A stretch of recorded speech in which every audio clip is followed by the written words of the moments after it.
I'd like to take you through the next stage of your rehab.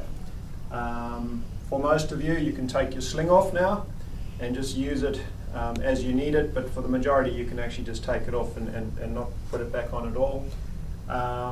We can start actually allowing anti-gravity elevation.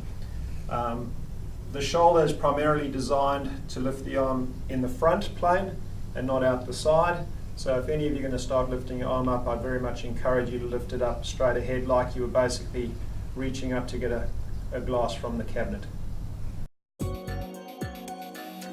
A really lovely exercise to do that you've got complete control with is using a pulley for active assisted mobility. I'd like you to place this over the top of the door. For those of you that can't do this, please find somebody that can give you a hand. Just place it over the top of the door, close the door and then just pull it down. Try and find a door in your house that you don't have to open and close, that you can actually just leave the pulley there permanently. For those of you that have high doors, you're very welcome to stand, but for most of you I'd encourage you just to sit as well. This example will be for somebody that's had their right shoulder operated on. So I'd like you to use your left hand to bring the pulley down and take hold of the pulley. Now think about running with a high arm action. So basically we're going from a bent elbow to a straight elbow, and just go to the point where you're happy going. You can stretch it very gently, but don't make it a prominent stretch. On the way down, apply a little bit of counter pressure where you basically pull the right against the counter force of the left. And just do it nice and slowly. And you can generally do reps of 10 to 12. I'd also very much encourage you to look straight ahead. A lot of people have the tendency to want to look at the pulley for some reason. So just keep your head nice and straight ahead and do it nice and slowly, once again with a bit of counter force on the way down. Start with the hand in front of your shoulder and finish with the hand in front of your shoulder. And that can be done 2 or 3 times a day, as long as it's done in a pain-free manner. The second exercise, I'd encourage you to get a couch cushion, something small that you can put under your elbow. An exercise band, it doesn't have to be one with handles. Sometimes I'll issue just a basic TheraBand that you can hold onto, but this works actually very well. The pillow is there for 3 reasons. One is it's going to remind you not to lift your elbow out to the side.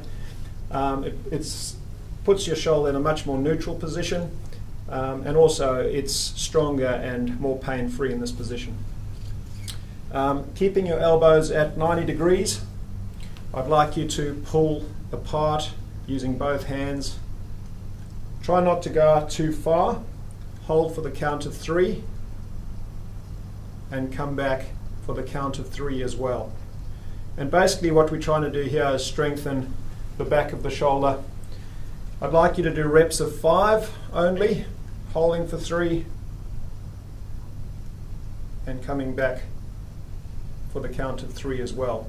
The reason I want you to do it really slowly is obviously you'll get more out of the exercise and it's more pain-free and safer.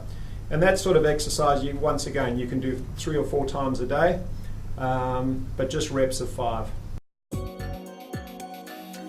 We're just going to be doing some basic hammer curls. I'd like you to stand on the cord. Please make sure you're standing on the cord properly. Have the knot where you can see it. And then when you do your hammer curl, bring your arm across your body. You'll often find if you do it out here, it's actually more painful. It's not because of the load, it's because of the position of your shoulder. And I'd also encourage you to start with a hammer curl position with your thumb up rather than turning your hand open. So doing some hammer curls across your body, all the way up and all the way down. And you're very welcome to do reps of 10. And once again, you can repeat those exercises 3 or 4 times a day.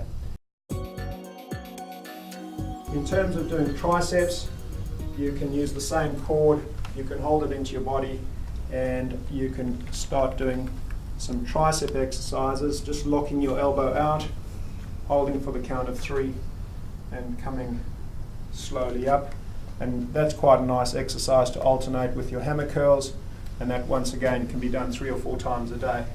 For all your rotator cuff exercises, I'd encourage you to do that 2 days on and then have the 3rd day off. I've found that the best recipe. 2 days of exercise, 3 or 4 times a day, and then have the 3rd day completely free.